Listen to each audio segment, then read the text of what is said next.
what if God was one of us? Many people throughout history have claimed to be gods or to have divine ancestry, like Alexander the Great, who often called himself the son of Zeus, the god of thunder.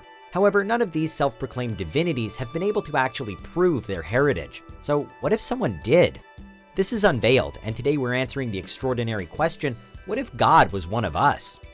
Are you a fiend for facts? Are you constantly curious? Then why not subscribe to Unveiled for more clips like this one, and ring the bell for more fascinating content. The idea that gods walk among us isn't new. One of Christianity's core beliefs is that Jesus Christ, the Son of God, came to live and breathe on earth before ultimately dying for our sins. And even the pre-incarnate God is said to have walked with Adam and Eve in the Garden of Eden. Greek mythology also places the gods in close and humbling proximity, supposing that its 12 major figures resided atop Mount Olympus, the highest mountain in Greece. More broadly speaking, some religions say that God based the creation of us on his likeness, while others have prophets or messengers of God at their heart. So imagining God as a human isn't all that difficult. The first step into making God one of us, though, actually getting him or her here in the first place. An omniscient, omnipotent being, he's often thought of as residing in the afterlife or in the heavens, watching over us from above. But now he'd have to do the same from the surface of Earth itself, most likely while trying to blend in. God hasn't recently, or according to some religions ever, outright presented himself to the entire Earth to claim it as his own. So his arrival might well be muted. But depending on which, if any belief you subscribe to, that doesn't mean his arrival would be without reason. From a Christian perspective, God's literal presence among us means nothing good. Just as the second coming of Christ supposedly foretells God's final judgment and spells the end of humanity, were God to appear, it'd seem that we'd really messed something up, and could be on the brink of Armageddon. But other than the end of the world as we know it, what other reasons might God have for coming to Earth? And in the event that his cover was blown, how would humanity respond? Almost immediately, people would demand proof, needing irrefutable evidence that the person claiming to be God really is what they say they are. Throughout history, rulers including Roman emperors and Egyptian pharaohs have cited some form of the divine right of kings and queens to qualify them for their position. But such a right isn't likely to go as unquestioned in the 21st century. Perhaps a true god amongst mortals would harbor some kind of ability to just instantly convince everyone of his authenticity. But if not, we'd need to see miracles.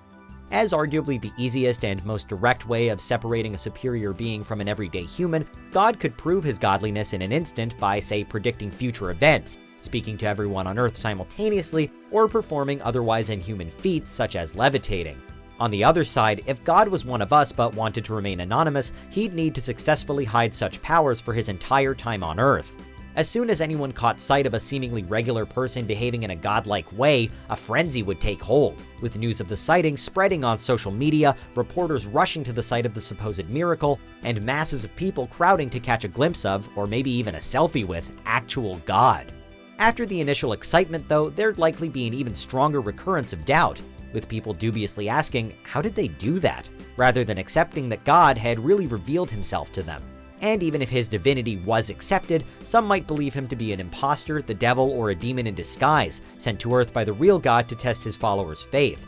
And so this figure, whoever they were, would find themselves with the highest of high profiles, and in an extremely uncomfortable position. On the one hand revered by millions, on the other under the suspicion of millions more. They'd be under severe pressure too, with people looking to, and expecting them to, solve all of their problems, to take away their sicknesses, or to guarantee their happiness. There'd now be a clear, recognizable figure at which humankind could direct all of its greatest grievances, with likely the first questions ranging from, why don't you stop natural disasters, to why is there world hunger?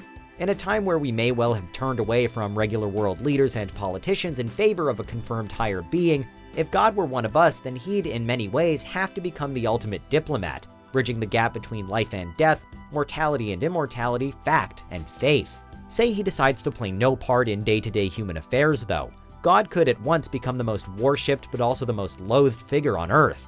Masses of disgruntled onlookers would rise to demand change, with protests and riots breaking out wherever the God in human form appeared.